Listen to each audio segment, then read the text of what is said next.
Every year you see all these people doing tons of lists. What is the bourbon of the year? So I've got mine.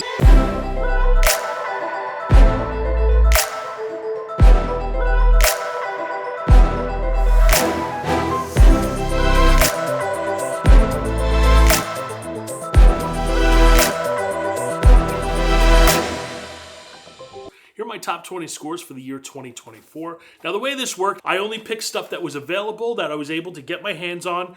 Before December, I had like kind of a cutoff, like the beginning of December. I had to be able to get it from a store or be able to purchase it online before the year was over. Now, I live in New York State, so allocation is always a little bit different, and that's kind of where like stuff like the BTAC series, I don't see that stuff till usually the following year, if at all. But there were some incredible releases that I was able to get my hands on this year, so I tracked them all, I scored them, and you could see if you want to go back and you want to watch each individual one, they're all posted up on TikTok and Instagram. I did a whole series about it. That's kind of where you might be like, who the hell is this guy? Well, I've been doing TikTok and Instagram for the last 2 years. Now I've decided let's lean into YouTube. So without further ado, here's my scoring of the top 20 bourbons for the year. So I use the Tequila Matchmaker app for scoring, and we're going to be judging on aroma, flavor, finish. Would you drink it again? Would you recommend it? And then there's a value score. Add all those points up, and you're going to get your total score. Coming in at number 20, we had Maker's Mark the Heart. Now, this was a release that I was really excited for because I thought the Maker's Mark, the barrel entry proof in 2023, was one of my favorites from the year prior. They said they were getting rid of the wood finishing series, and then they rolled back what they were saying, and now here we are. We have the Maker's Mark, the Heart release. How did this one score? Well, this one scored at 82 points overall. This came in at number 20 on my list. This was a little bit of a letdown for me. I do enjoy the bottle, but I do think there was like almost like a greenish rawed wood kind of note that didn't kind of like play right in the overall balance of the bottle. It just, something was just a little bit off, and you can see it if you watch the video. When I scored it, I kind of mentioned that a little bit. So that was it. Coming in at number 19, we have Green River Full Proof. Now, Green River is a bourbon that I've heard a lot of people on social media are talking about Green River and giving it high praise and high regards. The Green River Full Proof, I think, was one of the better offerings from their lineup so far. I still think there's a little bit of like tweaking and maybe a little bit more age that needs to happen to make this one truly a really, really good bottle. Scored this one in 85 points. Now, this one is technically not a bourbon, and coming in at number 18 is the 2024 Shanks release. Now, I used this one as my first video just to kind of test out the scoring system and see how it would work. And I scored this one in this respectable 87 points on the blind ranking scale. Now, if you go back in, all these samples were done blind. I didn't know what it was. I did cherry pick them. I gave them to my wife. We put some aside, and we did a couple, like 4 tastings a night. And then I went in and scored them, and that's how we got to these final numbers. Number 17, this is a bottle that I was really excited to get my hands on because I've heard so much about it. I was actually down in Kentucky when they released it at the distillery. We got the opportunity to buy it. It's President's Choice, and I think it is a really good bottle. However, in the blind, the nose kind of just, it didn't show up. Everything else on this bottle was really great, and then we kind of docked it a little bit for points in the value section. But the Old Forester President's Choice, that one scored 86 points. The year before was an amazing bottle, the 135th edition of the Four Roses LE. This year, the 2024, I scored this one in 88 points. I think it's good. But to me, the value on this one, I would rather buy 2 bottles of something else on this list than buy one of these again if I had the opportunity. So that's where this one landed for me. This year's Four Roses LE came in at number 16 on my list. Coming in at number 15, this is a bourbon that I'm a huge Wild Turkey fan myself, so this one to me was absolutely killer. The Wild Turkey 70th edition, 8-year age stated 101 for Jimmy Russell. What more can you say? $50 for this bottle. I've got multiples of these backed up. Anytime I see one on the shelf, I grab it and stash it away because this is something that is worth bunkering. I scored this one in 89 points, and this one came in at number 15 on my list.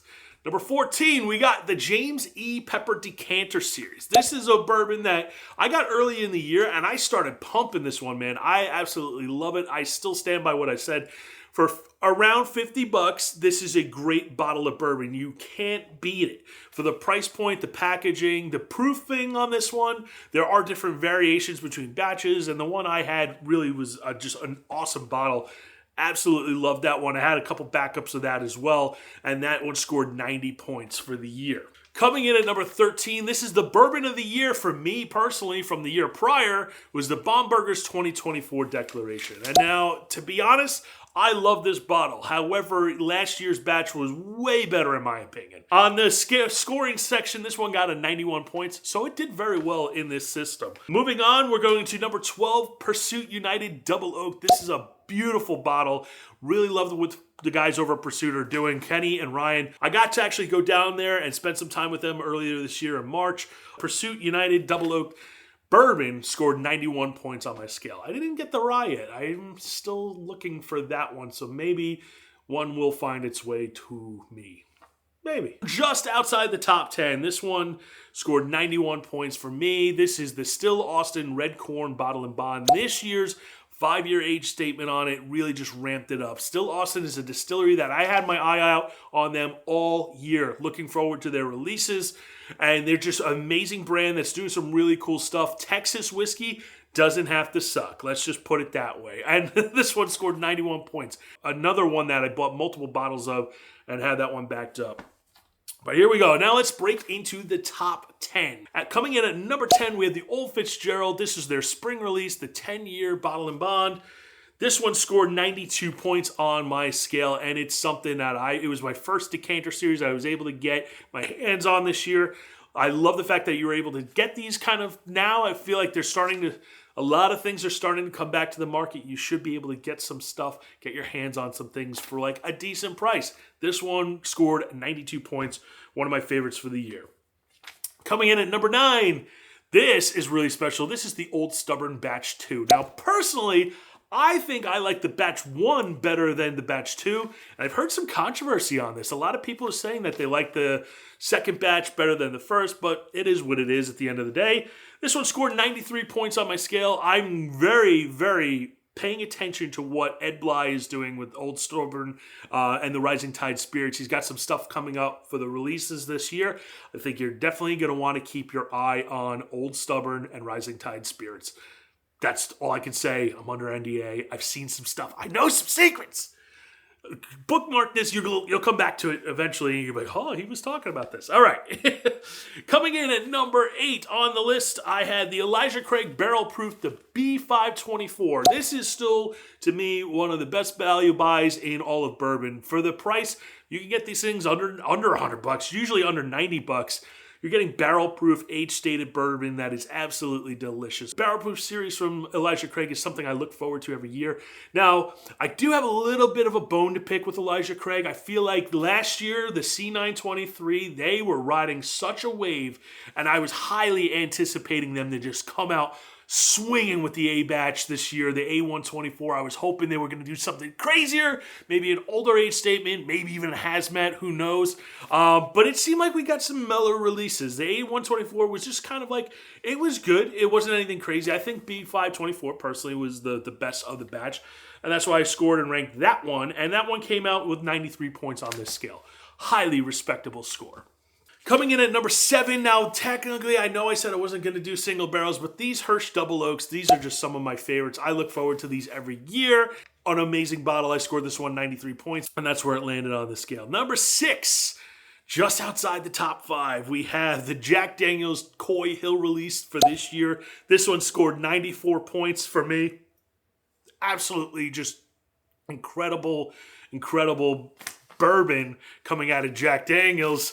Now we're going to get into the top 5. So here we go. This is where things kind of went a little bit crazy. Now coming in, this was a late edition. This one was like literally down to the wire. I technically had it cut off, but I when I got an email and they said they were going to send one of these over, I was just like, all right, what do we got? We have the Still Austin Tanager coming in with 96 points. I scored this one on a TikTok live. So we had the Still Austin Blue Corn, the Still Austin Tanager, the Four Roses LE, and the Jack Daniel's Coy Hill. Those kind of came in really late, kind of just cutting it close. I extend my deadline a little bit just because I wanted to get those on my list this year. These are some of the most talked about bourbons, and I wanted to see how they wound up on the list. This could be Bourbon of the Year just for packaging alone. Look at the presentation on this.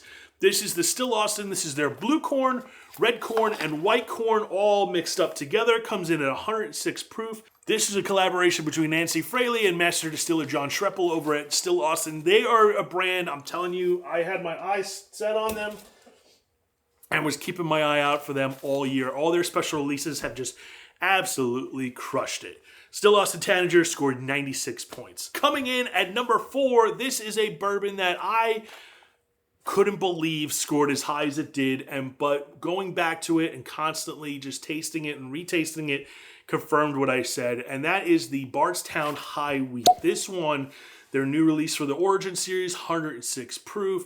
High wheat mash bill. I am a wheated bourbon fanboy. I love my wheaters. I think they're just absolutely delicious. This one for under $50, you are absolutely killing it, and it's a 97 points on my scale. Blew the doors off when I first tried this one. I was like, this is incredible, and it stood out in a blind tasting as well, and that's why this is number 4 on our list for top 5 of the year. Coming in at number 3, this one I was so amped about. I loved this one last year, but that extra year of aging really took it to the next level. Number 3 is Still Austin's Blue Corn Bottled and Bond. This is one of my favorite pours of the year. I have already, as you can see, put a little bit of a hurting on this bottle. We just got this one in, and we're already almost halfway through it. I'm working on getting backups. Coming in at number 2, this is the bourbon that I've seen a lot of people call Bourbon of the Year, and I have zero problem with them saying that, and I kind of totally agree. This would be number 1 for me if I was excluding like stuff you can't get in New York, but you'll see what happens. Coming in at number 2, we have the Russell's 15, and I am a Wild Turkey fanboy, purist through and through. I love my Wild Turkey, and this was absolutely everything you could want from a Russell's 15-year age statement. This is oak, it's leather, it's deep, it's complex, it's damp, it's musty basement. It reminds me of old dusty bourbon. It's this absolutely delicious, delicious bourbon. Scored this one 98 points on my blind, and it's absolutely one of the best pours of the year, if not the best. That's just kind of where we're going to leave that with that one. But there always has to be a number 1, and for me this year, number 1 was very, very special. And that is the Old Fitzgerald 13-year VVS. This one is absolutely the bourbon of the year for me. This one was distilled 20 years ago. It sat around. It was so special. They were looking for a special release for it, and they finally dropped it on the market this year. You could only get it in Kentucky, which kind of sucked, but luckily I've made some friends, so I was able to track one down. I didn't pay retail. I paid a little bit above retail, but not full secondary, so I was okay with that one.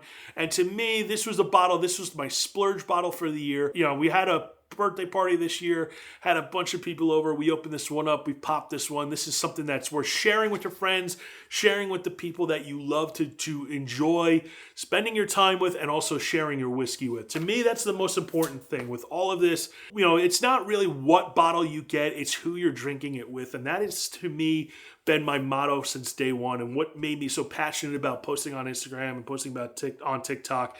And now we're going to be starting to do some YouTube. So hopefully you guys are on board with this. You love you can get the passion, you get the the feeling and the hope and the inspiration, and also maybe learn a little bit about some whiskey and other spirits that you might not know that much about. I'm not an expert. I just really love this stuff, and I'm passionate about that, and I hope that comes through in the end. But these were my top 20 bourbons for the year. We ranked, we rated, we scored. We kind of just, this is what I was able to get my hands on. This is stuff that was, some stuff obviously is crazy hard to get, but there are some attainable bottles on this list that I think you can definitely still walk into a store and grab off the shelf. So keep an eye out for those. Let me know what you guys think. Follow, like, subscribe, all that stuff that you do on YouTube. I'm still learning this, so I'm going to just try and get as good at it as possible. And yeah, that was my top 20 for the year 2024. I'm looking forward to see what the releases are for 2025, and we'll do something just like this as well. So cheers. Follow for more, and see you on the next one.